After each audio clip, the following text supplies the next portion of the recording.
केंद्रीय कृषि और किसान कल्याण मंत्री नरेंद्र सिंह तोमर ने 27 अगस्त 2021 को ब्रिक्स की 11वीं बैठक की अध्यक्षता की।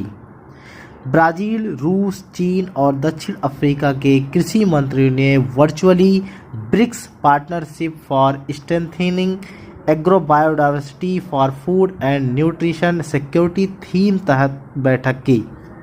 ब्रिक्स समूह दुनिया की प्रमुख उभरती अर्थव्यवस्थाओं को एक साथ लाता है। यह विश्व की जनसंख्या का 41% है।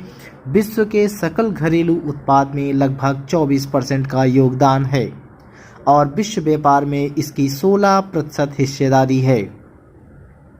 ब्रिक्स मंत्रियों ने ब्रिक्स देशों में मजबूत कृषि अनुसंधान आधार की आवश्यकता को स्वीकार किया।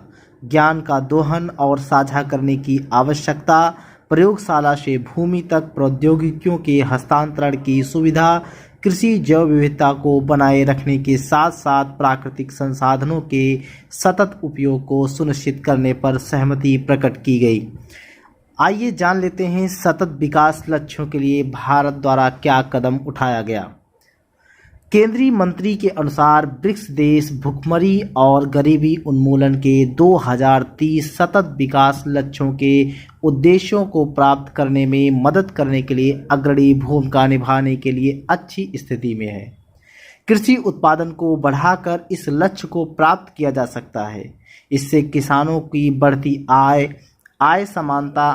असमानता और खाद्य कीमतों में उतार चढ़ाव की समस्या को भी दूर किया जा सकता है। उन्होंने पौधों, जानवरों, कीड़ों, मछलियों और कृषि रूप से महत्वपूर्ण सूक्ष्मजीवों के लिए राष्ट्रीय जीन बैंकों की स्थापना और रखरखाव के माध्यम से कृषि जैव विविधता के संरक्षण में भारत द्वारा किए गए प्रयासों का उल्लेख किया है। भारत तिलहन दलहन, राष्ट्रीय बांस मिशन, बागवानी फसलों और राष्ट्रीय ताड़ के तेल मिशन जैसे कार्यक्रमों की मदद से कृषि खाद्य प्रणालियों के विविधीकरण को भी बढ़ावा दे रहा है। ये सभी कार्यक्रम किसानों की आय बढ़ाने और खेत और थाली में विविधीकरण प्रदान करने की उद्देश्य से चल रहे हैं। आइए समझ लेते हैं 2021 से 2024 की कार्य योजना।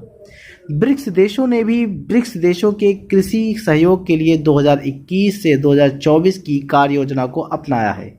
यह कार्य योजना ब्रिक्स देशों के बीच कृषि के क्षेत्रों में सहयोग बढ़ाने का प्रावधान करती है। यह खाद्य सुरक्षा, खाद्य और कृषि उत्पादन प्रणालियों की लचीलापन, किसानों के कल्याण, कृषि जैव विविधता के संरक्षण, डिजिटल कृषि समाधानों को बढ़ावा देने आदि जैसे विषयों पर केंद्रित हैं।